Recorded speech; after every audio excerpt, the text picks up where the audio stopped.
the king of kings. I'm Sulo, and this is the King's Couch. And I'm sitting in Pacific Beach Studio in Pacific Beach with the one and only Alan Sanderson. Hey, thanks for owner and operator. Appreciate it, man. Yeah, thank you. Great, yeah. It's been a bit of a roller coaster ride since we last saw each other. It's been a few years, man, because we did a project back in, what was it? Was it 2004? Was it something like that? I want to say 2004, 5. 2004, 5. Like I remember that. I was working for a guy. He had some makeshift studio in Rancho Bernardo. It was like an upstairs, downstairs thing. Do you remember the name of that studio? It was called Straight Sound. That's right, yeah. Yeah, and it was a guy who worked at Cymer, which was up in Rancho Bernardo, who had like a recording hobby type thing, and he'd kind of thrown the studio together, and he would use outside engineers to come in and do stuff, and I kind of became like the go-to engineer at the place, Right. And it was totally makeshift, man. It was so makeshift because it had like the upstairs, downstairs type of thing where, the upstairs was used for storage, but it became the control room, and it wasn't set up. Weird. And the downstairs That's all was makeshift, yeah. It was crazy, man. It was crazy. And I remember, it's funny because right around that time, the Stones had done the Bigger Bang show here, or they'd done the record, they did the show at Petco. And I was trying to get some tickets to see the Stones, and I'd worked with them in Bridges to Babylon maybe 6 or 7 years before. Which we'll get into that later. Yeah, so this is crazy, that same studio that you worked at. So they were coming to town, and I wanted to get some tickets. So I called this guy, Pierre, who handles all the Keith stuff. I said, look, man, I said, I'd love to get some tickets to come see. I know everybody wants tickets, blah, blah, blah. He says, forget the tickets. We need a studio. I said, no, come on, you're kidding me, right? Wow. We need a studio, and it's a Keith thing, and Toots from Toots and the Maytals, they're the opening band. They're going to do the opening act, and Keith and Toots want to get into a studio in San Diego. Do you know any? I said, sure, I got a studio right now. So I call this guy from Cymer, you know what I mean, who's kind of put the studio together, because everybody has a dream that the Stones are going to show up at their studio. So hey man, the Stones are coming in. So the guy, almost falls off his chair. We're going to kick the business out next door, and we're going to turn the business next door into a lobby. We get a gal to come, a good-looking gal to sit at the front desk, get all the records up on the wall. It's its own private bathroom. And how much time did you have to prepare this? We had 2 days, man. Oh, my God. We had 2 days, Wow. right? So we totally gut the place. We rent like a B3 organ. We get a Hammond 100 in there. Everything that Toots is going to need. We get guitar amps, everything that, twin reverbs, everything that Keith's going to use. And we wait, and we wait. And sure enough, Keith rolls up in a huge white van from Petco Park with his manager, a guy who's filming the whole thing, Pierre de Beauport, who's this guy that works on the road with him. And then just a huge, kind of entourage of people. And they roll in the studio, and we've got this old Neotech in there, and we're trying to, make sure it doesn't fall apart. Right. Because the whole place is like hanging by a thread, the studio. It's makeshift, it's not even a real studio. But those guys were so in the moment, they probably didn't realize, see all the things that were wrong. So sure enough, Keith's in there, he's playing, and Toots, and one thing I learned working with those guys, you always had to be in record, Right. So they start laying down to this song called Pressure Drop. That's like an old classic that Toots had done. I guess Keith or Toots were doing some record where they were playing with different people. Right. And this was their one moment to do it. So sure enough, we get the track done. I'm shaking, man. Everything, They leave. Intern plugs in the vacuum. All the power in the studio shuts down. Oh no! Right, but they had just left. Right. Yeah, you got lucky there. So we got lucky. So sessions, a huge success. Now we got to figure out how to get paid. So I hit the guy up. He says, "Yeah, bring the masters down to the bus." So I went down to the bus in the parking lot down at Petco Park, give him the stuff. Okay, that's cool. Now we need to go. You need to make an invoice. So I got to go back up, come back with an invoice, give him the invoice. Nothing happens, Here's some tickets to the show. Right. So we get to the show. I'm standing in the front, watching the whole thing go down. By the way, they'd taken the barbershop chair from the studio that this other band guy, it belonged to him, and it was a real big thing for him. So they had taken the chair, put it on stage, and this guy was standing right down down the row from me, right? So I go, hey, man, they've got your chair. So he looks up on stage, and there's a barbershop chair. This guy from a band called Starline Theory. Okay. You remember that band? Yeah, I remember Greg, them. bass player guy? So I don't know if he was too happy that I'd given his chair to Keith, right? Right. Oh, who wouldn't be? It's Keith Richards. So there's a moment in the show where the band goes out down the conveyor belt and they go to play on a little stage, right? So all the roadies are following these guys down to the small stage, right? Making sure they're holding the cables or whatever else. Right. And I see Pierre, and he turns around and he reaches in his pocket and hands me an envelope, pays for the session right there in front of 65,000 people at Petco Park as they're going down. How many people could say they got paid like that? So I got this envelope. I got this girl with me, Right. and it's like, it's like, well, it was pretty cool, man. But Yeah. you hang out and, you don't sleep for like a week after. Oh yeah, it's like like going to Vegas. Totally, man. You Right? just don't feel right for a week after. I'm sure you've had those moments where these crazy things happen, right? 100%. And it was, so I don't know, in retrospect, it had its interesting little time. We were there for a couple of years, and then we moved it to a place in Santee.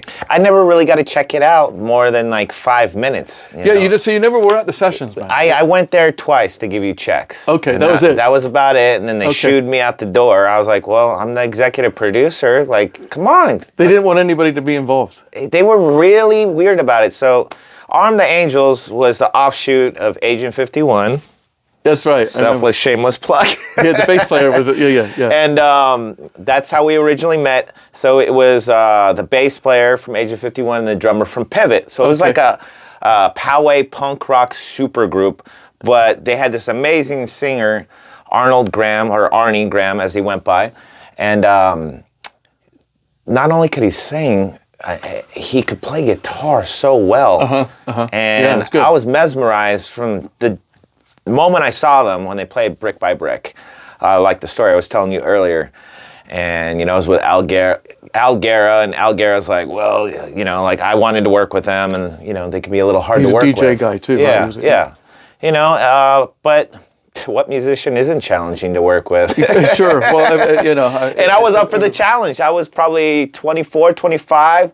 I was like really hitting, my prime, and especially how young I was back in those days. You wanted to make something happen. Yeah. Sure. And I saw, like so much potential in them. I was like, I want to get these guys signed. Yeah, of course. know? Yeah, sure. And then why I executively produced that album is because I had a Virgin deal on the table for them. Okay.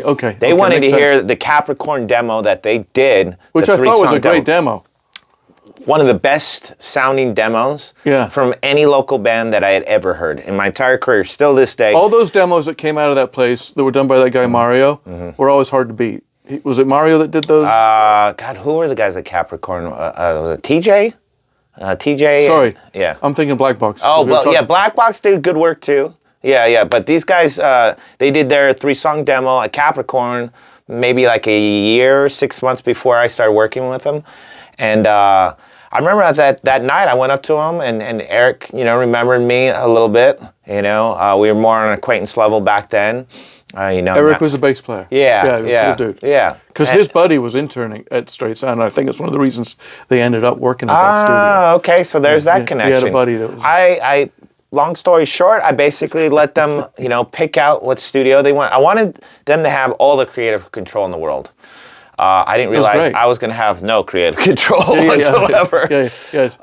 And, the whole deal was like, you guys, I could literally get you guys signed. They just want to see a full-length record and see if it's marketable. And the offer I had, they wouldn't even re-record the record. They would just pump that out there. You know what I mean? It was a really good opportunity. And because I had that connection, it was all through Brick by Brick. Yeah, okay. He was calling to check up on me and one of his bands and say, hey, do you need anything from me? And he just, people would ask me all the time, Sulo, you got any bands that I should look out for? Yeah, I'm sure you saw a lot of bands coming through there. I was like, great. So great timing. I just started working with this new band. They're called Arm the Angels. They just changed their name from 51 Guns to Arm the Angels so they could differentiate all the confusion with Agent 51. Okay. You know, and I don't know if Chris Arms had any issues with that or whatever. I don't want to, you know, misspeak on his behalf. Yeah, but no, that's cool, man. yeah, you know, just like any band, you know, he walked away from it, was kind of over it after a 3-month tour, and these guys wanted to keep going, and that's how that band was born.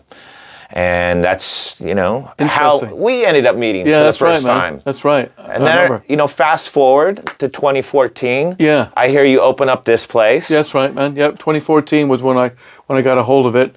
I was working, actually, I'd been looking for a studio in San Diego for a while, and I'd kind of given up. You know, I was like, What made you, before we get in that, what made you want to buy a studio? Most guys like to either do freelance or they'll buy their own place and just be lifers. Well, man, I got lucky enough to win a Grammy in 2011, and I got an opportunity to go back to Los Angeles and work. And I went up there, started doing the LA thing again, because I'd been in LA for over a decade. Started meeting with manager guys, because once you get a Grammy, you know, you get the manager thing happening, which kind of doesn't exist anymore, but at that time it did. And a guy calls me up, says, hey man, he says, I'm in Brazil doing a record. You want to come down to South America and work with me? And I'm thinking, I don't want to be in LA. Let's just get out. Let's go down to South America. So I went down there, spent some time, went to Africa, built a studio with some guys, made some records down there, went back to Brazil for a little bit, then thought, you know, I should really need to get back to LA. So I'm in LA looking for work. It's busy, it's crowded. I go to this studio called East West. I start talking to the tech guy, and he says, man, you had a good thing going in San Diego. You were working, people were calling you, you had clients. Why don't you go back down to San Diego and check it out? So I came down, looked for a studio for about maybe a year or so. Right. Pretty hard. God, don't get me started. Going to areas, you know, you've been there. You go to places. It took us almost 2 years. Dude, there's trains flying over the cool area, or there's planes flying over the cool areas downtown, right? So you're always getting aircraft noise.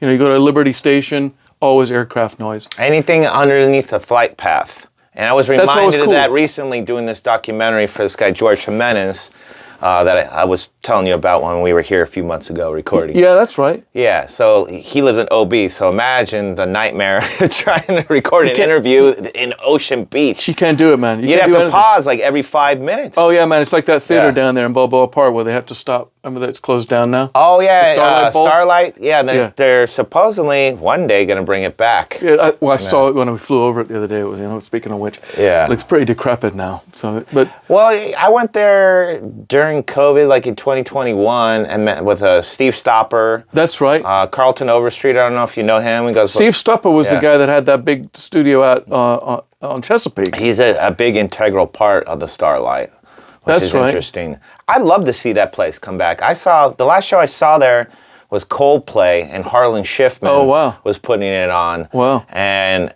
yeah, it was a little annoying with the flight path, but other than that, it was a great setting to go watch a concert. It is a really cool setting, especially in like the middle of July or August when in the evening. And then, you know, if you want to cruise around Balboa Park before, you know, like... Great spot, man. Yeah. Great. Yeah. Really cool.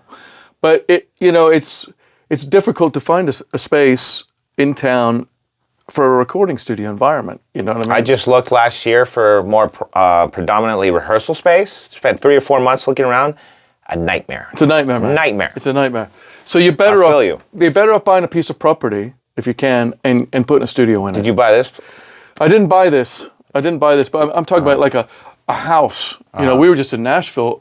We go to Nashville quite a bit, my wife and I. And there's and we'll talk about that connection. Sure, man. How you guys met. I'd love to hear about that too. We could be here for hours, man. Yeah. But everybody's got a studio in their house, dude.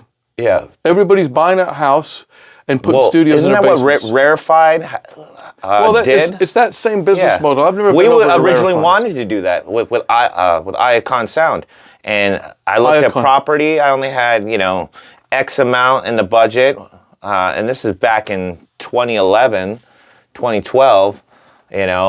All I could find is these small, under 1,000 square foot houses with these huge big backyards. I was like, I'm gonna have to like do so much work. Oh, you'd have to do. Yeah, so I gave up on that idea, and we looked at Sushi Fish was for sale. Dude, I remember that place. Remember that place in Mission Gorge? But it was like an old auto shop, and the guy, Yes. we made him an offer because he wanted a ridiculous amount for depreciated gear, and I mean the facility was cool. The live room wasn't necessarily what I was looking for. The control room, I think, was bigger than the live room almost. Yeah, I remember that because I think I looked at that place too. Yeah, yeah. It's something else now, right? Didn't 91X start using that studio? Yeah, It looks like the Home Depot type of phaser control. Phaser Control is TJ Studio. So that's not the Sushi Fish is on the opposite side of that whole area. What is it? A Mission Gorge, I guess. Okay. Yeah. Okay. Okay. Yeah, I've been to Phaser Control. Yeah, I know TJ. Actually, Mario Quintero, who I bought Black Box from. Yeah. We wanted his reel-to-reel Otari MTR 90. Okay, yeah, brilliant. Love that machine. Right? Yeah, and you got it, right? He had it stationed over at TJ's place at Phasar Control. That was the first time I stepped foot in there and really got to know TJ. I remember him from Buckfast Super Bee. Okay, Buckfast Super Like Bee, a lot of people in the industry, we were more acquaintances or we know of each other. And sure, it's a small town here. Yeah, dude. maybe said hi in passing or at shows or events or whatever. It's a small town. Yeah, I was really impressed by his control room. I love what he was doing over there. Just like my rehearsal spaces, you could tell that, the recording studio was the main emphasis. Yeah, yeah. And the rooms were just a way to keep the overhead flowing. Sure, man. No, that's a great thing. What I realized over time, this is why I wanted to explore the option of reopening last year, was San Diego really needs more than ever, especially now, fast forward all these years later, because I closed my studio in 2019, dude. Was it really? Yeah, it's going to be like 6 years since I closed, almost as long as I had the place. Wow, man. Icon was gone in 2019. In October 2019. Gee we had whiz, it for 7 years That's exactly. crazy. So you were going when I was going here. Yeah, and I remember, and I was actually That's so crazy. I was so stoked. I was like, oh yeah, dude, and I always wanted to come check it out. So when, fast forward to a few months ago when we were in here recording, that's great, man. Max, was like, I really want to go record over at Alan's place. I was like, I'm in. I didn't even hesitate. Man. I was like, cool. I fucking love Alan. It's such a trip. And I'd love to record with him. It's so and cool. see how you work like firsthand. And I had the greatest experience. There was no pressure here. I felt Sulo, comfortable. I appreciate that, man. That's great. Even working with like Frank Torres, my old business partner, I love working with him, but sometimes I don't know if it's our friendship or the fact that we're business partners or what it was. Sometimes it was a little bit of uncomfortable environment. I love working with him. Yeah, it's always and tough. I always go to work with him for Authentic Sella because he knows us so well. Sometimes when it's hard. You have your engineer and producer. And Frank is so talented as a multi-instrumentalist, composer, and especially a vocalist. Like anytime I needed backup vocals, for example, he'd just hop in, the ISO booth. Yeah, that's great, man. Unorthodox, which it was in our control room. Yeah, I remember seeing it. Did you ever go down there when it was Black Box? I went down there. I was working with this band. I think it was called the Jade Element, right? Remember it was... was it Rebecca Jade? That's right, her band, and this guy Anthony Molinaro. Oh, yeah. And they were recording out at that big Steve Stopper studio, which was called White Horse at the time. Mm-hmm. And I think those Transfer guys owned it. Great band. I miss those guys. Amazing band, right? I loved working with those guys back in the day. But they were running that studio, White Horse, and they were rehearsing at Icon because they liked that little space, and they were in the studio. And they had me come down one night just to hear the band. Was it while I had the studio, or was it still Black Box? You had it, man. So we literally missed each other. 2012. Oh, wow. 2011, I think it was. It was right before I left to go down to South America. Yeah. So we took over October 2012. Okay, so it was around that time. Yeah. So you were in there, maybe. Yeah. We had been negotiating for months, and we had to wait till Frank literally graduated from college. Yeah. And it was so funny. I went to his graduation, and he performed at it, and he was like top of his class. In fact, his audio teacher, came and did like an inside the actor's studio interview when we got started as a success story to show future who was students. Who was it to you? He went by DC David Cole. Yeah, and his resume was pretty amazing Oh, too. nice, man. You know, Nice. the level of artists that he's worked with. Okay. Really nice guy. He came to my grand opening party. In fact, I'm still cool. in touch with my video production teacher from high school. He came because, you know, Carlton Overstreet and we teamed up to get all these people together for the big grand opening party. And I'm still really tight with a lot of people from SCPA because I went to a high school. Yep. School of Creative and Performing Arts in Paradise Hills. Yeah, we've had a lot of those cats in here. Yeah. We're all one big happy family. Yeah, no, that's cool. So you know Sal Filippelli then, right? Oh God, yeah. Because he was in here for years. I reached out to him when Sly Stone passed away because he was working with him for years. Yeah, he was doing all this stuff in this studio for years. Okay. For years, he was coming in here, man, and I got to know him pretty well. Over, you know, he came to a lot of my parties. Dude. Yeah, good dude. Yeah, he's you know, cool. I didn't really know him too well in high school because he was a few years younger than me. Even though we were kind of intermingled, and I was very nomadic back then. I felt like a late '70s punk rocker. I'm in a band, and we jammed like twice. That's cool. Yeah. Yeah. That's you how probably it met a was. lot of those people that came in here, that were coming in here with him.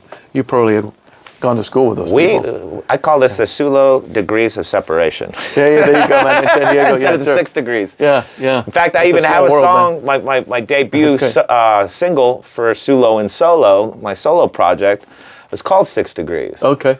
Because we're all interconnected in one way or another. I'm starting to find that, man, throughout, you know, the travels, going back and forth, wherever. And having such a unique name, you know, people are like, you don't need a stage name, you don't need a nickname. You know, like some people are like, why don't you just go by Sulo King? And I was like, well, it's more than just that. I like the ring of Sulo and Solo, and it's a voicemail that Vinny Crudo, a.k.a. Big Vinny, as he was known as in the scene, because he was a big guy, left a voicemail. And on my debut single music video, you hear the snippet of that voicemail, and his picture pops up, and it's a tribute to him. He's all, I want to hear Sulo and Solo. Okay. And that stuck. But he passed away 2 months before we opened Iacon. Okay. And it crushed me because man. he, you know, introduced me to Brick by Brick. He took me out of that golf cart and said, you're bigger and better than this, and I'm going to groom you. Okay. You know, and he was slapstick and crazy in his ways. And I remember before he passed, he even told me like a year before he died, he's like, I should have listened to you, your mom's business partner, like everyone around me. I can't be running around like I'm 21, drinking and doing drugs and just ruining my life. When the diabetes took my eyesight away, that's when I really had to wake up. Oh man, I knew it was too late, and then I'm on borrowed time. You've met him before. Yeah, I'm sure. Such a talented musician. You got diabetes, huh? Yeah, and I watched that decline, and it was sad. Man, you know, I watched a lot of people. How did he get diabetes? Just from drinking too much? I'll be honest with you, like bad eating. And he started using meth for a while. Oh, okay. You know, once he transferred up to, he started using it when he was still Brick by Brick, and then quit before he knew he was going to get the axe, because he was starting to make mistakes, especially on a Casbah show. I'll never forget that night with Melissa Oftamar. Oh, that sounds familiar. She was like, I think the bass player of Hole or something like that. Oh, okay. What happened there? He was late for the sound check. And you know what? Let's be real for a second here, Alan. Like, drugs is a very common thing in this industry. You find it, you know. Yeah. Since I've been in San Diego, I pretty much came back in 2003. It's quite a big difference in LA in the music business. It's pretty clean. What is it down like here. up there with drug-wise? Well, it was is more it worse, apparent. or is it? It was more apparent in LA. You see it a lot more. Maybe because people work longer sessions and people do things more outlandish stuff. Like it's kind of high energy in LA. Where down here it's so much more laid back. I've never had really any issues with that kind of stuff in the studios that I've been. I mean, maybe it is going on and I don't see it, but it's always been pretty tame. I've had to kick people out for being addicts. Is that right? When I had my studio, I had one rule. I was all, weed and booze is fine, but you get out of line and you cross, overstep your boundaries, like you're out. Yeah. And I had to evict a couple junkies. Okay. you Okay. know? Okay. And I had to evict a few other people for other reasons. See, that's so. When you go to a rehearsal studio, you attract that kind of stuff. Like it's like $30 an hour, right? I mean, that's Well, when you're a comfortable host and you make these people feel at home, that's why Frank didn't want us to put on underneath their sign. Where the artist feels at home, because that was the unofficial slogan. That's inviting trouble. I always said where the artist feels at home, but don't get too comfortable too quick. Man, that's inviting trouble. And I was a gracious host. I thought smart. Like Frank came up with the idea. It was brilliant. Like, let's do a studio one day. He saw how down in the dumps I was. I lost everything because of the economy crashing. It started in 2008. By beginning 2010, I was working at my buddy's pawn shop. Oh, is that right? Yeah, my guitar player owned a pawn shop in North Park called Unique Pawnbrokers. I worked there for almost 2 years. Yeah, it's still there. In fact, I remember Mike Turry from the Wild Wild Wets coming in and buying my old mic. Okay. And it's funny. What mic was it? It was a Suzuki, but it looks like they Shure SM55 H, like Elvis reissue or whatever. Sure, I know the mic is. And I remember when I first bought the studio, he's walking out, I was like, oh, that's cool. Is that a Shure? I got a mic just like that. And he's like, no, some, weird Suzuki model. And I was like, Suzuki? I was like, where'd you buy it from? He's all, some pawn shop in North Park. I was like, Unique Pawnbrokers? He's like, yeah, how'd you know? That's funny, man. I was all, because I was working there, and that's my old mic. He's like, oh my God, did you like throw this on the ground? He's like, this thing needed like some fixing up. I was like, you've never seen us play, have you? That's funny. Oh, dude. But then, the novelty was over. I was riding the Elvis train because I had, black hair, big old sideburns. Yeah, man. And, it was part of the whole image because, like, my nickname, some people refer to me as King. You hear Max say that a lot. King, what's up? Or the King, and I rode that wave because in this, when you're trying to make yourself relevant and known, you got to find your niche. Yeah, sure, man. And for me, we're constantly trying to do that. It started out as, someone commenting that, and then other people commenting that when I had my hair colored black. And just like Elvis, I colored my hair black. A lot of people don't realize that he was dyeing his hair black. Was he really? Yeah, he was a dirty blonde like me, naturally. Yeah. Well, he looked cool. I mean, yeah, and I got to live out that dream by going to record his son's studio, which was quite an that's right. You went experience. down there, man. Yeah, that's cool, dude. Yeah, I wish you could have been there, Alan. Man. I was at Muscle Shoals last week. If I ever get an opportunity to do that again, I would love to fly you out and have you run the board because they hired like different engineers each night. So those places are still open. It's interesting. Like I was saying, I was at Muscle Shoals last week. And then I went over to the Fame studio just to check them out. You were just in Muscle Shoals studio last week? Yeah, last Wednesday. I went out there. I was doing. That's one of the places I want to record at. Well, it's really interesting. We'll talk about that off camera later. It's wild down there. Yeah. I was working in Nashville at the old Quad Studios for a client, and my wife was doing a bunch of gigs. So we decided, hey, let's take a day and go down to Muscle Shoals because I've heard so much about it. It's this beautiful country drive down from Nashville. It takes about 2.5 hours. And then there's this old building in the middle of nowhere, across the street from a cemetery. Okay. Because I guess it used to be part of the cemetery where they would store a lot of the coffins and whatnot, Muscle Shoals. And the band called the Swampers that was doing all that. Yes, that was right? one of the... Right? It was like the Wrecking Crew. Swampers is the Wrecking Crew. Yeah, the one Swampers. Of the best session band that you could hire back in those days. But back in those days, in that area, right? Are any of the Swampers, are they still alive? Those guys still kicking around? I think some of them are still around. I watched that documentary when it came out like 10 years ago or whatever. Yeah, the Muscle Shoals. Yeah. It's an interesting little place. Well, I guess the Swamper guys were the backup band at Fame.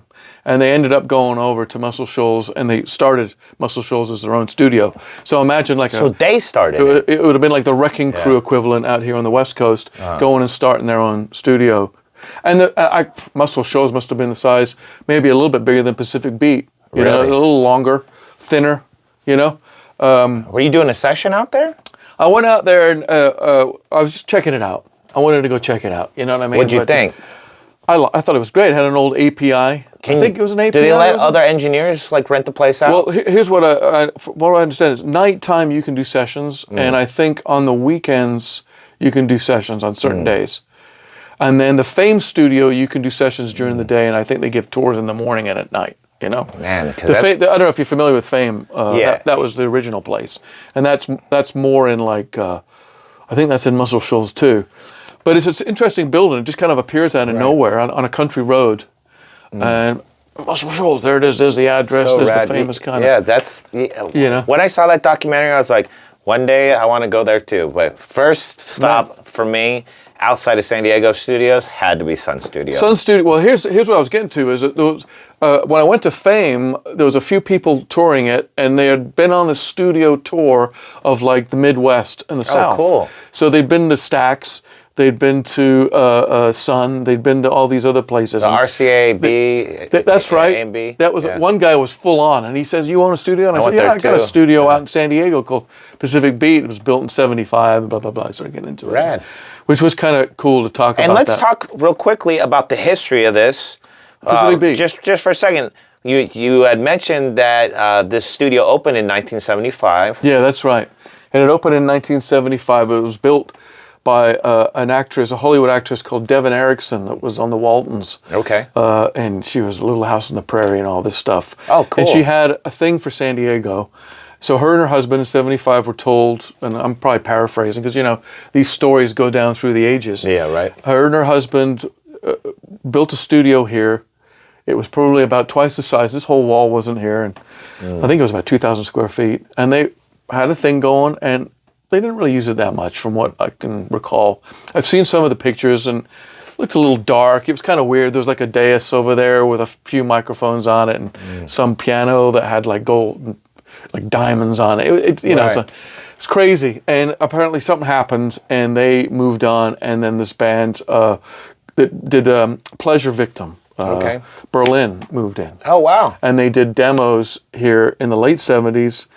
And console caught on fire. An engineer came down, put the fire out. I guess Berlin got a record deal for Geffen, moved up to LA, and the guy that put Is this before Berlin, hit it big? the demos for that album, what was it, for Pleasure Victim, were all done in this room. That's so rad. And that was when it turned into this place called, what was the name of it? It was a studio for about 30 years. They were doing jingles in here. One guy owned it, and he retired. What was the name of this place? I should know the name. And this is when you came in. I came in like 20, so he owned it for 30 years, and then you bought it. He had it he bought it in the early 80s. So was it defunct for a while? Well, he got it in the early 80s, and he completely redid it. He was an acoustic engineer, acoustical technician, genius guy, and he built it all. Everything you see was his design concept. And it was here until like 2010. Okay. And then he retired. Some Brazilian trust fund guy came in here, and I don't know if he's a trust fund guy or not. But some guy with money from Brazil. He comes in here, and he had. I'm not joking. He put the wall up here. He matched the wood here. It just used to be a grand piano. He built this booth. He had like $500,000 worth of outboard we'll gear. Show shots of the studio. Yeah, he did a really good job by refining it, and then he had to leave, and somebody called me. I'd given up looking for studios. I was up in the Bay Area working at Hyde Street Studios for a client from the UK. Okay. And I got a phone call from the landlord saying, "Hey, your name appeared. Would you like to own a studio?" And I was kind of done at that point. I'd looked and I'd given up, and I was ready. I wanted to move to Nashville, And sure enough, I came in. I sent my wife in here. She came in and says, "You got to get the studio. It's right by the beach. It's in a beautiful location. It's a hidden gem. I love it. It's you walk outside and there's the Pacific Ocean, and you got to get the studio." And at the time, she was like, all about San Diego. So, happy wife, happy life. So we made this happen, and I had one hard drive and one SM7. Right. That was it. That's all I had. That's all I owned, man. I didn't own any of this crap. Yeah, because you were freelancing. I was freelancing for about 5 or 6 years, and I found someone that needed a studio built in Rancho Santa Fe. So I hired the guy from Skywalker Ranch, and we went into this really exclusive abode and built this unbelievable studio, and I had earned enough to kind of get this going. So the timing was perfect, I just called a guy one day, and all the stuff showed up on a truck, and we had it set up, and we were doing a session in like 5 days. Right. And I thought, I'll do it for 3 years, and then I'll move to Nashville. That quick? Wow. Let's get. In 5 days we were up and running. Yeah. Man. Let's, I'll give it a few years, see how it goes. Then, 2019 happens. They say, hey, we'll give you a 10-year lease. I said, sure, I'll take it. And then the pandemic happened. Oh, yeah. So now I've got this 10-year lease. I was already out by then. You were out, man. You were lucky. You know what? I've heard that from so many people in the business. Man. Yeah. Well, that's a funny story, too, the pandemic, because that ended up being like one of the better years, because after the lockdowns, everybody wanted to I've heard that too. Get into the studio and be creative. And, Deepak Chopra was my first client coming out of the pandemic. Are you kidding me? Yeah. Really? My mom's business partner knows him real well. Is that right? Yeah, they work, together, through the integrative, holistic health business. Well, he would be probably working with you guys. He lives in Encinitas or Carlton. Yeah, he's here in San Diego. Isn't that crazy, it's man? Such a small world. It's nuts because, we, as you remember, the lockdowns, and when am I going to open the studio again? Is it over? Am I done? Then I got a call from Deepak Chopra's people. He wants to come in and he wants to do these readings because he's been locked down. So he came in and he sat here and he did these readings for a few weeks. And then all of a sudden, the phone wouldn't stop ringing. People wanted to come in and record and collaborate. And 2020 ended up being a good year and we just kept going. So here we are now in 2025. Man, I should start bringing my clients over here. They still hit me up every once in a while, and sometimes I like to produce a band on my own dime. Man, well, you're more than welcome. Yeah, I love this place. It's got a nice history and it's got a great vibe, and you're such a pleasure to work with. Alan. Thanks, Sulo. I appreciate that, man. That's great. In all honesty, like, I just feel comfortable, and great, man. I fought like endlessly to give that same exact vibe at Iacon, and this place makes me feel at home. Yeah, well, it's all about the vibe, like that sign says up there. You know what I mean? It's We'll make sure to show that later because I don't think that's in the camera view right now. Funny, man. But we have so much we can connect and talk about. But what I do with all my guests is I want them to go back to the beginning. Okay. And start off from your earliest influences growing up and what led you to become where you're at. So let's start there. Where are you from originally? Well, originally I'm from the UK originally. I was by way of Milan. I was born in Milan, and I grew up as a young guy in England, Scotland, in England. Yeah, because your accent is very interesting. It goes back and forth, man.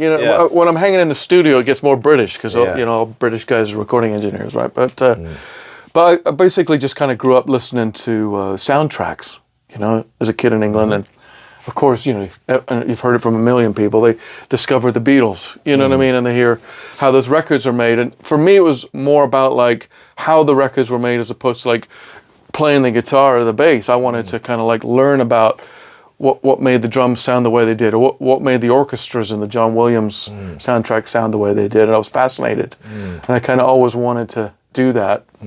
So the family immigrated to San Diego, which is kind of how my connection and why I come back all the time to San Diego, because this is kind of where I got my start in the States, Right. And just started to learn how to play music a little bit up in Encinitas, up there, going to high school up there. And I remember asking the high school guidance counselor if there was any way to get a job as a recording engineer, and they talked me out of it. What high school is this? San Diego. Oh, wow, okay. San Diego, dude. Yeah. I'll never forget it, man. They tried to talk me out of getting a job as a sound engineer because that job didn't exist. So they were really discouraging that. And now there's... And what year was this? Dude, 88. Oh, wow. So now there's recording... That didn't exist back then? No, there was no jobs as a recording engineer. No, you had to like either know someone or get in somehow or whatever it was. There was no recording. You had to start off like hopefully getting an internship or something like that, right? That was your only hope. Or maybe you engineered for somebody on an 8-track. And that was still kind of like that in the 2000s, now that I'm coming to think about it. In 2000s. Because I studied recording arts at Miracosta and Oceanside. Okay, so there was no such thing, man. Yeah. There was no recording schools. There was no job for recording in a studio. Nothing. So my high school career guidance counselor tried to talk me out of it. I'll never forget it. And I thought, I'm going to do this. I'm going to learn how to do this.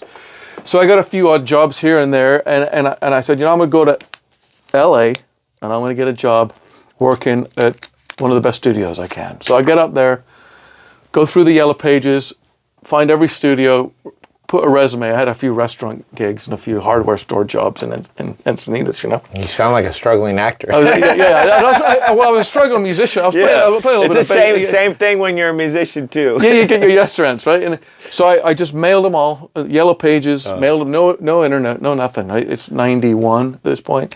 And I got a call from two of the biggest studios.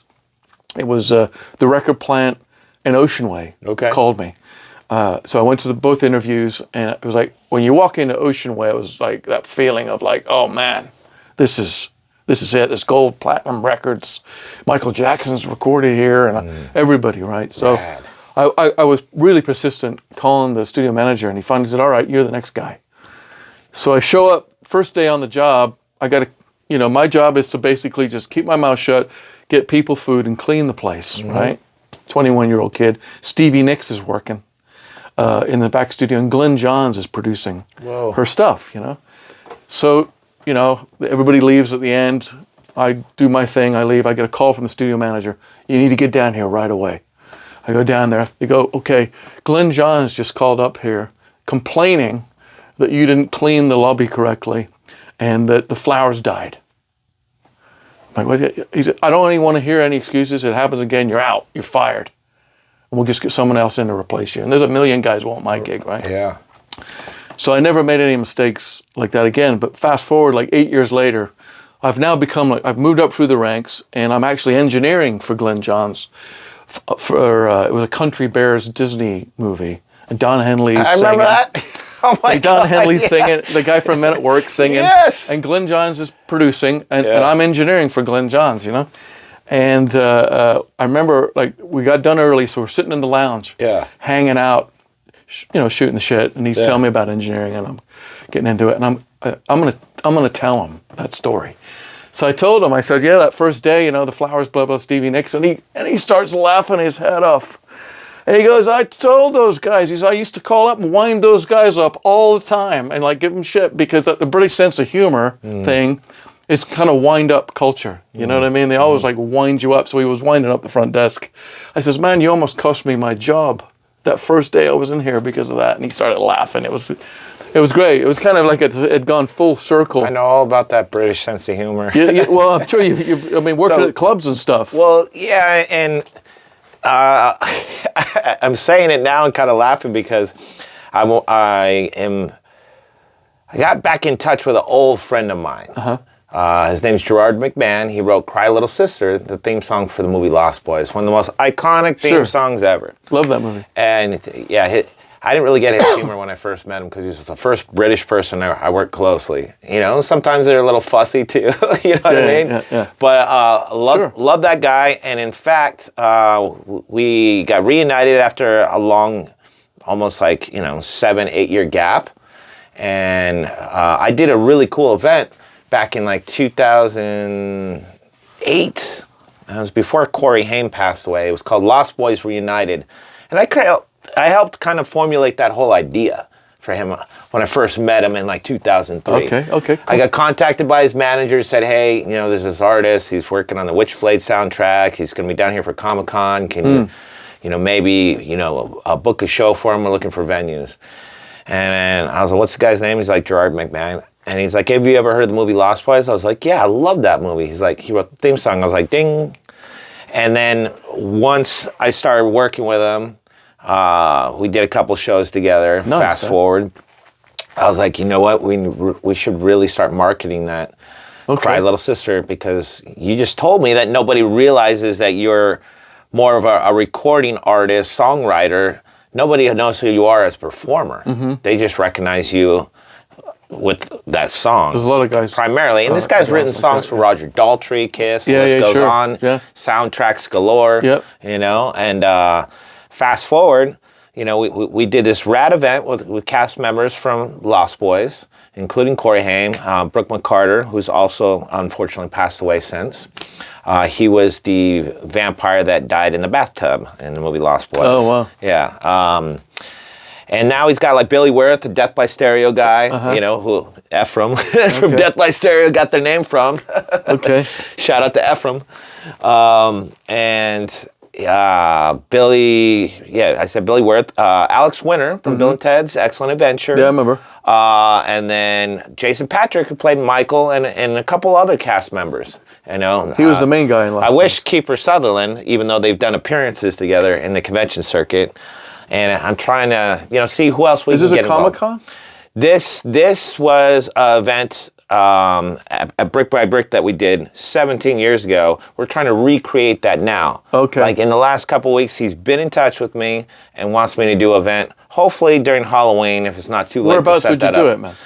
I'd like to do it at Belly Up, and now we're thinking about, what do they call it, those intimate candlelight experiences? Oh, in like a house or something? Yeah, they do it in like in North Park at that theater, not the observatory, but the one on Adams. Okay. Frank's worked a lot of them, so I'm going to get in contact with him.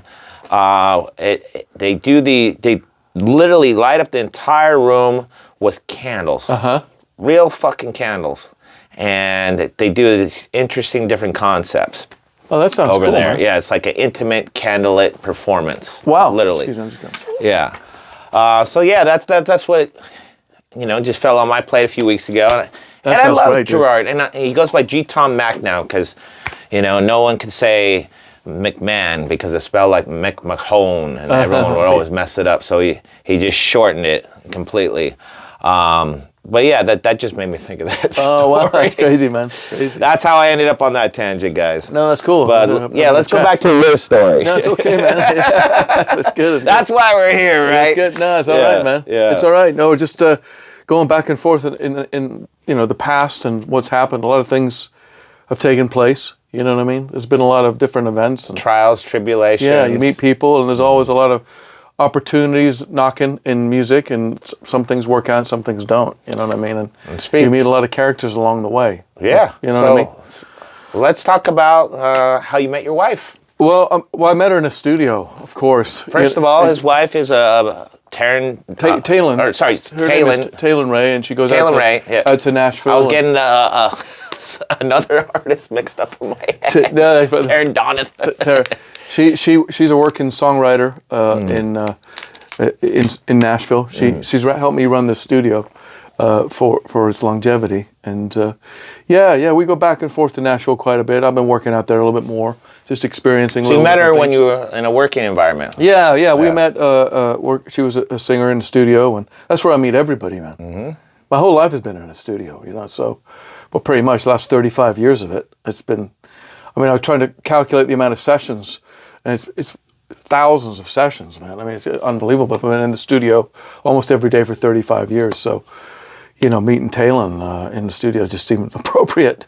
Right. You know, but was it one of those like love at first sight? Yeah, instances? Kind of. Yeah, man. I mean, I'd known her off and on for a little bit, and we started hanging out. But she had done the whole Nashville thing for like 10 years. She had a record deal, and she had production deals and whatnot. And she came to San Diego to take a break for a little while, and ended up meeting me in the studio. And you know, I'd come down from LA to take a break. I always try to go back, and then I come down here and take a break, and then I end up staying, and we were just going to be here for a little while, and here we are, like, you know, 14 years later, man. It's crazy, dude. You guys been together that long? Yeah. Wow. Yeah, we've been together that long, and 12 of those years have been the studio. So how long have you been married? Since 2018. Okay. We took our time. Yeah? You know? That's always the smarter route. But what do I know? I'm the endless bachelor over here. You're not married, no? I'm actually writing a book. It's a self-memoir / self-help book. Okay. With a satirical twist to it called The Dating Guide for Musicians. The struggle is real, because I call it the King's Curse as an inside joke. I have had serious relationships where nothing's ever panned out, and I always felt like it's the musicians or the artists that really get me, but the timing's never there with the people that have been romantic interests. So It's tough, man. I mean, it was nowadays, using the dating apps and all that shit. Like it is. I wrote like probably 2 seasons of Seinfeld with all the dates I've gone on. Is that right? I've been single this bout for like 4 years, but God, man. So you've done the dating app thing. Oh, Bumble, Hinge. I used to call Plenty of Fish was like a free one back in the day. I used to call that Plenty of Freaks. Is that right? Oh my God, I have stories for days about that. And oh, dude, you could do a podcast. I know. We literally just had this building sold to a new owner. Are you serious? Oh, I know that stress. Literally, it's been going on for months, and literally they're coming by tomorrow, and I got to get a bunch of stuff. No worries, I'll be out the door. I got to get a bunch of stuff sent off to insurance shit and everything for this, because they're coming by tomorrow. So it's in the back of my mind as I'm trying to be cool. And oh, dude, it's been a ride. I understand all that stress, man. All right? that stress. And don't worry, I'm going to be muting this part.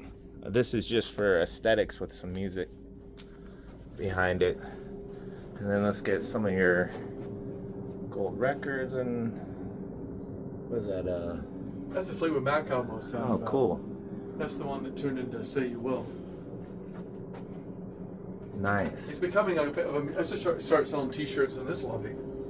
Yeah, I remember I geeked out on this when I was in here before. I should start selling T-shirts in here for $30 a shirt. Now we transitioned into your control room. So let's talk a little bit about like the gear that you're using in here. Well, man, it's really interesting because there's not a whole lot in here. And one of the things I've learned, and you probably have had experience with this too, being at Sun Studio, you don't need a whole hell of a lot to make something sound good. Less is more. And the cool thing about Sun is they have replicated gear from exactly what they were using back in that time in the 50s. That's right. And they dump it all in the Pro Tools. That's exactly right. Now, I don't know if you know this, and you'd probably be interested in this, up in the Ocean Way building that we were talking about, they've actually restored the Les Paul recording studio. Okay? Really? And they've opened it to the public to use to record. And even if you went in and saw it, you would be like, wow, okay, this is similar to the Sun Studio vibe, and that everything is very compact. It's all that vintage tube gear that they used. Right. And it was just all about, having the right microphones and the band in the room capturing it, which is kind of what this studio is about. Right. It's about utilizing the 1970s space that was built and so kindly left for us. And taking the modern technology and using very minimal stuff to capture it. Well, that's what I had to compensate. Our issue was space. Our control room was a lot smaller. I mean, you remember how tight fit it was. And then we had those double doors for the ISO booth for the vocals. Yep. And we hardly ever recorded like any instruments out of it. It was primarily just used for vocals. It's perfect. So we went outboard gear central, and that's kind of like, what we were known for. Like Frank already had like some of his own home studio equipment. So we integrated a lot of that into what, we needed to buy. And he did. Yeah, sure. You don't need a whole lot. I mean, he slowly accumulated it over the time he was in, when he first started learning how to record on his own. And then, he went to school and did it the old-fashioned way, formulate, educate. Yeah. In fact, in our tail end, the Art Institute of California went belly up. I remember that. They got caught embezzling like their government funds or whatever. I went over there trying to get a job when things were kind of tough. At one point, I was like, really desperate to get a gig. Right. And the guy wouldn't hire me. He wouldn't hire me to teach. He said I didn't have a degree in sound engineering. I said, man, I've got 20 years experience at the highest level. I've got a Grammy. I've got RIAA awards, all that stuff. I'm not one to sit there and, it was like, I need a gig, And he's like, I'm sorry, I'm not hiring you because you don't have a degree. And this was before you had this place? This was right before. This was probably 2010, something like that, when they had just opened the thing. It was like that's funny because that's about the time Frank was. Yeah, he was still in school back then. Okay, at that Art Institute, yeah. I think it's a 4-year program. He was like year 2 at that point. They spent $1 million on that studio, man. And Frank, I love talking about him because he was so talented. We got to record there. Okay, that's Art Institute. That was my first test to see how Frank was. And I love him, and he always played me mixes, but. Seeing is believing. So I said, hey, I got 2 authentic sellout songs. I want to come record at your school. Okay. And let's see how you operate. Yeah, okay, perfect. And it was phenomenal. Oh, great, man. And back then I remember the band Ghoul Spoon, Divided by Zero. Divided by Zero, yeah. Okay, so they called it Divided by Sulo because I had the rhythm section and guitar player, and instead of Zach Goody, who's now the singer of Smash Mouth, shout out to Zach Goody. Is it Divided by Zero, isn't it? Yeah. Okay. I think I remember talking to those guys about doing an album. Oh, they did. God, what year did they break up in? Zach actually just posted some YouTube like vlogger. He did a reaction to hearing. He listens to different songs, and it's like one of those reactionary videos. And listened to one of his songs and got so like into it. Wow, this is great. And that album they did up in L.A. I want to say like Logan Mader or something like that. Yeah, he was real prominent in the hard rock metal scene, working with a lot of musicians and bands here in San Diego at that time. Okay, Logan Mader. Okay. Are you familiar with him? No. Yeah, he was in the band Machine Head for a short period of time. I can't really remember much of his career. Interesting. But great engineer, producer. And Sick World Clothing, which was, I remember that. Yeah, the vulgar phrasing shirts. That was Jason Shaw was the man behind that. He did that, just as a fun hobby, and then it exploded. And then everyone started, just like any good idea, everyone gets a hold of it and puts their version of it out on the market, and then pushed them out. Okay. Yeah. Man. That's so interesting to hear that. I've seen all these different things happen throughout the years. The vulgar phrasing, like, satirical shirts, Jason was the pioneer of that in my eyes. I mean, there's so many bands and projects and things that have come and gone in San Diego throughout the years. Even studios. Like, studios as well. 7 years I had mine, like someone once said, he's like, 7 years is a good lifespan for any studio. It probably is, man. It probably is. I mean, there was a studio down here that's something else now, like San Diego Music Company, I think is what it's called. It used to be down here, and it was like the place to go. Yeah. What was it? It had a name, man. I forget what it was called, but there was some guy, he had a beautiful guitar collection. He bought an SSL, and it was literally on the boardwalk. Oh, wow. Down here off of Garnett somewhere. And all of a sudden it was gone one day. It's like everybody was recording there, and it's like these places, they become like the go-to place. Everyone's got to go, do their thing. So it's interesting. You're always, it's challenging. 12 years in this spot, it's had its ups and downs, but for the most part, it's always been cool every month. You know what I mean? And for me, like, the word of mouth, it's everything. Is everything. Yeah. I had a reputation. Frank had a reputation. Now Frank was like, well, some bands don't like you because you wouldn't book them, or this and that. And I was like, well, there's new bands and art. There's a million artists in San Diego. I'm not worried about that. I came in there not knowing the recording industry. I'd studied recording arts in Miracosta. Yeah. Christy Kobatis was one of my teachers. Ironically, I'm tied to him because he taught Mike Roach, the bass player at the punk band TSOL, how to play bass. And, I started out as a fan with TSOL, and eventually, it's one of those really interesting personal stories for me. I ended up getting to record them for a Tim Piles session there. Oh, wow. He let me. That's right. The one time he let me pick a band. Actually, I called him and said, hey, I want to record them. You guys did Piles sessions? A lot of them, yeah. And that's right, because I started the Piles sessions with Tim. Yeah, that's what he told me. Yeah. So shout out to Tim Piles. We missed the Piles sessions. Love the dude. Come on. Let's bring it back here sometime. Pacific Beat. Man, we were talking about it. Yeah, I'll mention that to him actually. But I remember the TSOL one because I started doing stuff with Mike Halloran when I first started Pacific Beat, where they were bringing in major artists like the Cult. Came in here and recorded, and Chris Cornell had been in here doing stuff. I know, and I started seeing that, and I remember... It was crazy, man. I commented, I was like, come on, man, you're bringing all the big names over there. I want some big guns. So he brought Mike from The Alarm. I'm surprised you didn't come down for that Cult one, because I think everybody in the music business in San Diego was at that session. Because I heard about it after the fact, because I had my ear to the ground of what I was doing. Everybody was like... Yeah. It's crazy, man. Yeah, word spreads fast, right? It spread fast, and it was actually funny, because the singer, Ian Astbury, didn't show up until like 5 minutes later than the time that we had allotted, whereas the rest of the band had been here all day getting sound checked. Right. And the radio station wanted Ian Astbury in the live room with the band, and that band is loud. And I told him, that's not going to work, you know. No, we got to have him in there for video purposes, right? So Astorbury walks in. He says, where are my headphones, you know? Puts them on. Band starts playing. And, engineer! Who's the engineer? And of course, I'm the owner of the place, but I'm also the engineer, you know? So everything's on me, right? Right. And it's packed. Everybody is in there. And Mike Halloran's over there laughing because he thinks it's funny. Oh, yeah, I know Mike real well, yeah. So I'm out there trying to troubleshoot this thing. Yeah. And I grabbed one of the roadies and I said, look, we're going to move this guy in the booth. You know what I mean? So we stuck him in the booth, Astorbury in the booth. Yeah. And they start playing She Sells Sanctuary, right? Right. And it's happening. And it takes about the first verse for him to get going. And then it's like, there's the Cult, you know. But there was that one brief, well, it felt like an hour, but it was a brief moment where the guy was like getting really upset because he couldn't hear anything in his headphones. Where'd you get this stuff? Radio Shack? I remember. Oh no! I'm like, he's making Radio Shack jokes. I just set the studio up. The Colt's in it, you know. So we put him in the room, and everything was great. And it's on YouTube. It's a great, you know. We had a few snafus during it.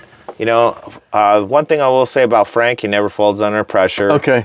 You can't. You can never fold. Yeah, I think ever. Not a Surf. We had an episode with them. Where we had some technical issues. Yeah, I remember Not a Surf was in here. But I remember the singer made the most interesting comment to Frank when he was listening back. He's like, I really like the frequency that your brain is in. And I kind of looked at Frank and him. I was like, wow, that's one of the coolest compliments I've ever heard from any musician or any kind of studio-related comment. That's cool, man. I've never heard that one. Yeah. I really like the frequency that your brain is in. Yeah, yeah. I'm going to have to use that one of these days. Yeah. Thanks, Frank. Yeah. Well, that was the singer in Not a Surf that said that to Frank. He said that to Frank. Yeah. All right, well, I'll take it, man. Yeah, and that was fun. And, you know, going back to the alarm session that we did, it really hit home. Because, you know, Mike from the Alarm just passed away. That's right, Cancer finally, you know, got him in the end. And he was promoting that documentary that he did in 2017, all about, you know, how music is the most powerful energy and it has saved his life from cancer like 3 times. Wow. I think he had, at that point, battled cancer for like 20-something years. And I remember I was sitting in my office that day at work, and I just saw the headline pop up on my phone, and I was like, oh my God. Wow. And I instantly went to YouTube, you know, watched the interview that Tim Piles and him did, and started reflecting back, because I wanted to write a real beautiful tribute to him, because him and I got to rap out about, you know, music. Very cool, in a very philosophical sense. I was very fascinated. He was completely convinced that his career and just music in general is the reason why he had beat cancer and was still alive. Oh, no kidding. I've heard a lot of that. He did still die, you know, fairly young, 65 years old. Yeah, yeah. Or whatever it was, like early, mid-60s. And it's one of the most magical moments I had. Yeah, I bet, man. Yeah, that's what it's all about. That's why you do this, for those moments. And I got plenty of funny Piles stories in general. Yeah. I bet, man. Yeah. Him and I hang out a lot. Oh, you did? And, I loved him because he's a good dude. That's like where the event, you know, planner and me doesn't have to do anything. I just let him lead the way. Okay. Yeah, sure, man. He's great at organizing stuff, and you know those Tim Piles sessions ultimately turned into those X sessions, right? It was Tim Piles was responsible, and Craig Ryan too, because that's how I met Craig. Craig and Albert. Do you know Albert? Lombard. Lombard. Yeah. Well, he was in here doing stuff for Piles, and he had done a Lucy's Fur Coat X session here. And the session, it was a bit rocky. Everybody was moving real fast. It didn't go, but Craig filmed it, and I think the Cult saw that, and that's why they wanted to do one of those. Really? Yeah. Because so it goes to show you to do stuff, and 90% is showing up, right, and getting it done and putting it out there. So you don't know what kind of reaction you're going to get unless you put something out there in the world too. You show up every day. You know what I mean? Yeah. It's one of those things where you just never know. Like, you know, working with Switchfoot, right? That was interesting for me because I just got called in to record some drum tracks at their makeshift studio off of Palomar Airport Road. And it was the first time I'd ever been in a studio where there was no like console with faders and all. It was just like makeshift. It was a bunch of outboard gear cobbled together and some drum mics. Wow. So I went in there and, just did the best that I could. recorded it, and left. Right. And never heard from them ever again because they just needed a guy for a couple of weeks. And I'm standing in Target in Mission Valley a year later. Another engineer guy that I work with by the name of Steve Churchyard, he had been nominated for a Grammy, and he was at the Grammys. And he texted me, and I'm not joking, I was standing in Target looking for new underwear, and I got a text from him saying... I love how you remember what you were shopping for, too. Well, it's one of those moments. You get a text, he goes, man, I think that because you worked on the Switchfoot album, you may have won yourself a Grammy, you know? Wow. So I'm looking at this text, I'm looking at the underwear, and I kind of was like, okay. That was the moment that I'd found out that this had gone down, and I left Target, and I was like kind of beaming about the whole thing, and so there it is. I mean, there's the Grammy. Go grab it. That's it, man. Yeah, and, let's get a nice shot of the Grammy over here. It showed up in a box because I was in Switzerland a year later working on an album. Look at that. So let me show this. Wow, this has got some weight to it. Yeah, I've never held please. a Grammy before. This is pretty cool. I think the other guys were more fascinated by it when we were in here recording. I was more in the zone. Yeah, but totally. This is cool, man. This is Alan's Grammy for Switchfoot. Well, so, I always kind of stick it in the corner because when people come in here, I want to make sure that it's about them. Yeah, you know what I mean? of course. I always keep all that stuff out of the, I don't announce it. Like a lot of engineer guys will tell you they've got 20 Grammys before you even show up at the studio.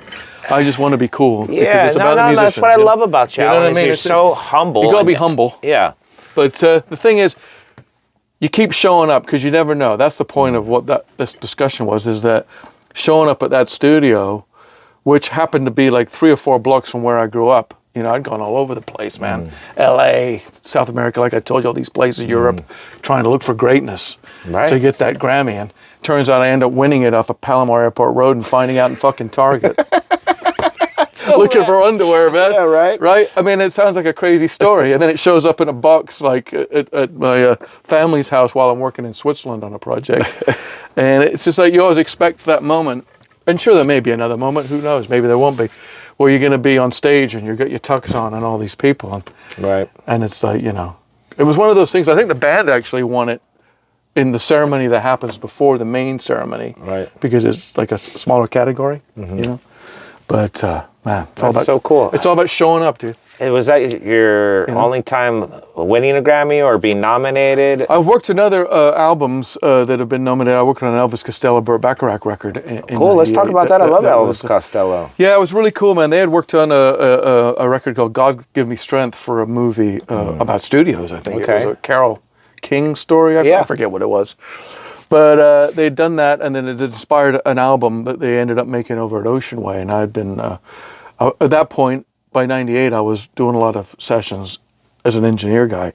So I got picked up onto that because I'd actually done some No Doubt Elvis Costello demos, because Elvis had written a bunch of songs for No Doubt. Really? And I hit it off with Elvis working in the studio, and he said, I'm bringing out a guy to engineer, and I want you to be like the second engineer on the session. So it ended up being a 3-month period with Burt Bacharach and Elvis. And that album got nominated, and it ended up winning a Grammy. But I think the rules were a little bit different then, so I never ended up getting a statue. So I was part of different things like that throughout the years. But to finally get something like that, you didn't have to pay for that, did you? No. I remember I was in I'd have to pay for it if I lose it. I'll never forget. If you steal it. I was at Pete Stewart's house. He sang in the Accident Experiment with a drummer from Sprung Monkey, Ernie, and my buddy Marcos from the band POD. And he was this singer from Seattle. And the one time I did go to his house, I was like, oh my God, you won a Grammy? He's like, it's the certificate. They make check it out. Pay for the award. You get if you work. I've always heard that talk, and that's why a lot of people don't want to, will reject even their nomination because they don't want to pay money. No, you know what I mean? You get a certificate if you worked on less than 51% of the album. Ah, okay. And because I'd recorded drums on 8 songs out of the 12, I got a statue. Otherwise, it would have been a certificate. That's how it works. I see. And you don't pay for any of it. Okay. But if you lose it, you got to pay for it. You got to pay for another one. I was like, what do you mean you have to pay for the award?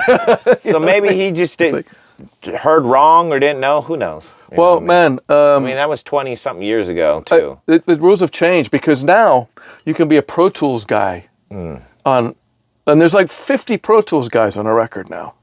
One guy might just like auto-tune something. you know, one song. Like there was an Eminem record, right? Like 2 seconds. Man, there was an Eminem record. I think it was Eminem. Where like everybody that worked on it got a Grammy, right? Yeah, that's funny. And it was like down to like the Pro Tools operator. I can guy. see the Grammys. The whole team comes on stage. Even Eminem got a Grammy for recording. Okay. Because I think he learned Pro Tools and he was doing Pro Tools shit. Are you serious? So he got some technical Grammy. But they've had to like button up on the rules. But for a while it was just like free for all. Like everybody was. Now there's the Grammy nomination thing or the consideration. You can get considered for a Grammy if you know someone that's in the Academy. But they're letting everybody become part of the Recording Academy now. All you have to do is come up with $150 a year and you're in the Recording Academy, you know? Really? You have to get recommended, but I mean, it's not hard. It's changed quite a bit. Because back in the day, if you got a Grammy, it was guaranteed 10 years worth of work, high level, right? And now it's changed because the music business has changed a lot. That sparks 2000, a good topic to talk about. Because how long have you been recording for? I started in '90. Okay. Yeah. So that's a very pivotal year. Huge. For technology. Let's talk about how it's evolved and how you evolved. So crazy how it's evolved because, like we were saying earlier, there was no recording schools even back in the early 90s, 80s. So to learn how to be an engineer, you had to know someone to get a job or you had to know where to look, you know? And I got a job and it was all tape machines. There was no Pro Tools, there's none of that stuff. And, you know, you got a 16.5-minute 2-inch reel of tape and you had to get it right or you had to buy another reel of tape or you had to erase what you'd already got on tape 1 and re-record it. It's not like... You had to be good, man. Restarting in our Pro Tools. You had to be good, dude. You had to be good. Not a click of the button. Not that simple. Yeah. No undo. So, you know, back then, an album on a budget, a record label, because at Ocean Way it was all record label stuff, because the studios were $2,500 a day, even in the 90s, man. Wow. Right? So you had to have a deal. So a 30 reels would be your album. That's all you'd get. Maybe you'd get 50 reels if you were a bigger artist. I did a Stones record in '97, The Bridges to Babylon, and we went through 847 reels of analog tape. Oh my God. Dude. Okay, so that just puts it in perspective on what a whole nother level that band is on compared to like everybody else. What was it like? That was the one record you engineered yourself, right? It was me and 3 other guys that engineered, and it went through a bunch of different formats. And it started out initially just to be a 2-week recording session with Charlie Watts to do drums for the Dust Brothers, who were famous for doing the Beck stuff. Yep. Babyface was going to produce some stuff because he was big at the time. Really? And there was a few other, Danny Saber and a few other guys who were going to produce. Okay. And Charlie Watts liked the studio, and Don was producing it. I was working with Don, and they invited Keith to come down because Keith was writing. He was in writing mode at that time. So he came into the studio and started writing with Charlie in the way they like to record. You roll tape, and they play, and it goes on for months. When I was at Muscle Shoals, I was hearing like the 3-day version of it, and I was ready to tell them the 6-month version of it because the session started as a 2-week and went on for 6 months, man. Right. It was like the whole year basically was a blur because guys started showing up over time. Like Ronnie started showing up, and then Mick would show up and start singing the tunes that Keith and Charlie had been writing for months. And Mick would work from 11 to 6. And Keith and Charlie would work from like 6 to 6 the next day. Okay. That was the session. And being the engineer guy, Wow, it's brutal. I had to be there for most of the time, you know. So everything that happened had to be logged and written down and recorded. And we even had to have our own tape vault, which I'm not joking, was the size of this control room. What was all Stones tapes. Can you imagine? It was all reel-to-reel I'm trying Stones. to visualize that literally in my mind right now. Wow, that's insane. And you just keep rolling and recording, and people keep showing up, and things start happening, and this leads to that. And then all of a sudden, one day, you've got a Stones album, and it's done. That's it. Rad. That's how it works, you know? There's no, like, it's chaos to some degree. It's like rock and roll chaos, you know? But when you get those guys in the room playing together, because you see them show up, like, one by one. Yeah. And then all of a sudden, they're in the room playing, like live, like the way it should be done. In my opinion, there's nothing like it, man. I mean, it's like I was in my late 20s when I worked with them. And I was kind of a chump. I still am a chump, but I was a real chump then. And I was like watching these guys going, this is like, I don't know shit. This is rock and roll, man. This is like what it's all about. Man. Like right here. To be a fly on the wall for that session or any session with working with them, yeah. And like Jagger would come in and he'd do his vocal overdub, and he does this whole thing when he's in the studio. That's because that's his thing. Mm-hmm. And he's feeling it. He's laying it down, dude. He's always Mick Jagger. Yeah. He doesn't show up to the studio and become that guy. He's always that guy. But when he's singing, it's like there's nothing like it, man. I mean, it's incredible. So there was moments. I love their latest record they put out. That's brilliant. Oh, and Lady Gaga was on it. I was like, what? The guy, they've got a new producer, younger guy. I think he's like in his 30s. He's right.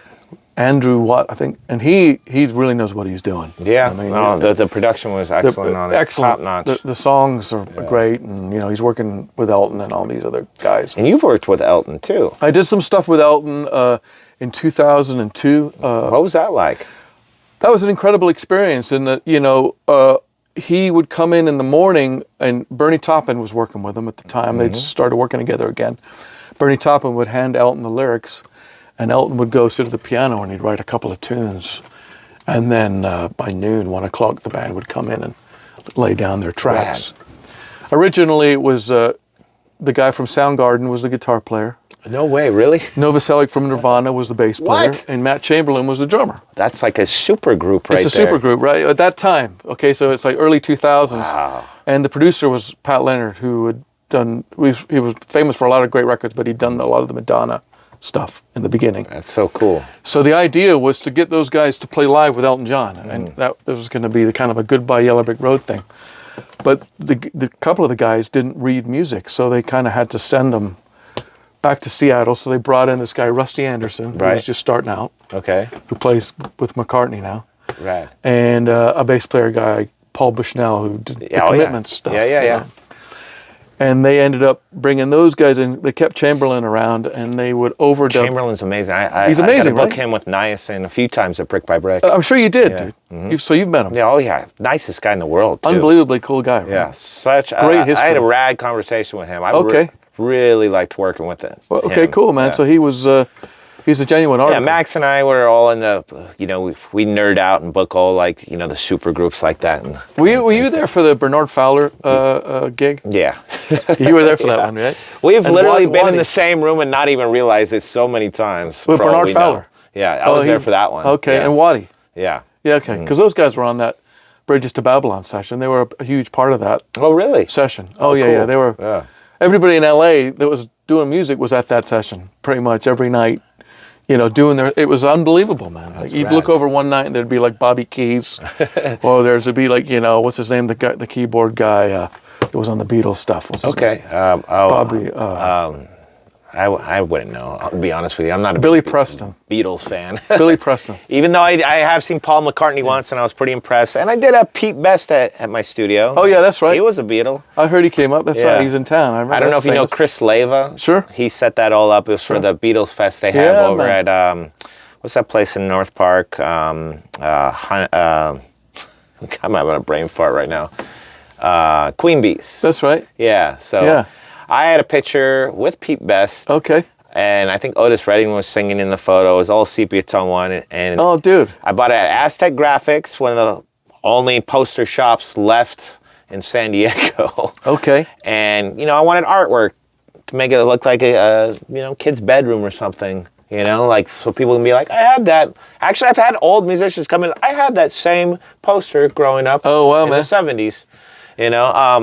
And so anyways, it was one of the many art pieces I had in my studio. Okay. And Chris had already gone and grabbed it. And Pete's like, where'd you get this from? He's all, it was in the bathroom above the toilet. He's all, it should have stayed there. And he was so funny. He was like, I was the best looking one in the Beatles. And you could tell he had some bitter feelings about it. Did he probably pass? No, Pete's still alive. He's retired from playing. Yeah, okay. Yeah. He retired. That's right. Yeah, that's a lot of people still think that he died. No, he didn't. His life didn't retire. He just retired from playing music. The guy's like 90 by now. He probably is, man. Yeah. Oh, he's got an interesting story. Let me just double check the time real quick. Yeah, we're still good. We're banging it another 45 minutes. We're still good. We're still good. It's great, dude. I don't want to run out of gig space again because this is all good stuff, man. It's all good. Alan, I love Michael Jackson. Yeah. Who doesn't love Michael Jackson? He's terrific, man. I love weird musicians. The guy, freak, whatever, I mean, look at Corey Feldman, thinks he's Michael Jackson now. But what I want to know, what was it like working in the studio with Michael Jackson? There was only one time, right, that you worked with him? There was one time. Ocean Way Studios had a sister studio in the Valley called Record One. And he would book out Record One for years. I mean, he really booked it out for years. In fact, a funny story is that when the Northridge quake came, he had it booked for a couple of years. And the night before the Northridge quake happened, he pulled the plug on the studio time, went to New York for like a year and a half, scrapped everything he worked on in New York, and ended up back at Record One in the Valley. Wow. And continued on there. He was there for a long time, man. But I worked at Ocean Way. And there's a big room. It's at East West is the name of the studio now. Okay. You can probably still access it. It's quite a cool place to see. The big studio, we did a lot of orchestral stuff, and I became like the go-to guy that worked in the orchestras because I just loved orchestras so much. And they needed to book a choir. Michael Jackson's team needed to book a choir. So I got a call. This is after the Stones. I thought, oh yeah, how hard is this going to be? This will be easy. So I get down to the studio. 2 48-track tape machines show up because he's got 96 tracks. Of them? Oh my God. We kind of segued. 96 tracks? That's insane. We'd segued from the 24-track analog into digital tape at this point. This is like late 90s, right before this guy started showing up. Yeah, back to talk about the evolution, right? Yeah, the evolution was happening, and it was digital tape time because you could get more tracks. You had 48 tracks of digital tape, twice as many as 24, but even better, you could synchronize 2 48-track machines and have 96 tracks. Not many people did that, but Michael Jackson could do that. He was experimental. He was experimental, and whatever it takes, make it happen is Michael Jackson, right? Yeah, right. So King of pop. He's the king, man. Yeah. All these people show up from Record One studio to do this choir, and he's nowhere to be seen. Right. So I got to get these 2 machines synced up and ready, and I got to have all the tracks patched to the console, an 80 input console. So just in case somebody wanted to hear a tambourine that was cut maybe 30 years ago. Right. Not 30 years ago, 3 months ago. I got what you meant. You know what I mean? Or maybe it was 30 years ago. Who knows? But everything's ready to go. They want the lights dimmed in the control room so that they could not see Michael sitting in the control room working, the choir, because it was 50 people out there singing. That is distracting too. Yeah, I mean, they don't. I get that. You know what I mean? He's a big star. He wants to just be able to work. Yeah, honestly I liked the lights low and I'd be, Well, I dim the lights. Yeah, when I'm in a vocal booth doing my thing. Yeah, exactly. Yeah. And I always just turn the light off. Everyone's got their own ways they like to work. So that's what's interesting and fascinating about hearing all these different artists and their methods to their madness. Sometimes madness. So we've talked for probably 2 hours or so now. Yeah, maybe a little more, man. To the point where I'm running out of space on my phone. That's okay. But Alan, in closing, I always have my guests share, a quote that they live by or some kind of positive, affirmation or message that they want to put out into the world with what they do or how they live their lives. What would that be for you? Well, of course, it's pretty obvious. It's all about the vibe. You know what I mean? Yeah. It's kind of what's up there in that wall. A lot of people, kind of joke about it. We always use that word vibe kind of so loosely. Yeah. It's so important that to just have a positive attitude. Right. And I don't know if, you got what we were saying earlier as far as showing up on time and calling people back and being cool and, just trying to create an environment that's good for everybody. Right. You know what I mean? That's what the studio is all about. Yeah. It's trying to make a nice, comfortable space for people to come in and be creative. Yeah, I love that. That's the way I look at things. That's a great way to look at things, and you are a pleasure to work with. Well, hey, and man. you have a very welcoming atmosphere and vibe. And you're very skilled at your craft. Well, I appreciate this. Yeah. Thanks So that definitely helps too. Yeah, man, that helps, right? God. But we've had plenty of stories. It's been a pleasure, Alan. Man. Thanks for to coming Alan down. Sanderson. Come down to Pacific Beat, recording in Pacific Beach here in San Diego, California. Check him out. All his links will be in his bio for this episode. And on that note, I'm your host, Sulo King, and this is another episode of The King's Couch. And we'll catch you guys later. It's a beautiful thing. Rock on. Peace. Peace out.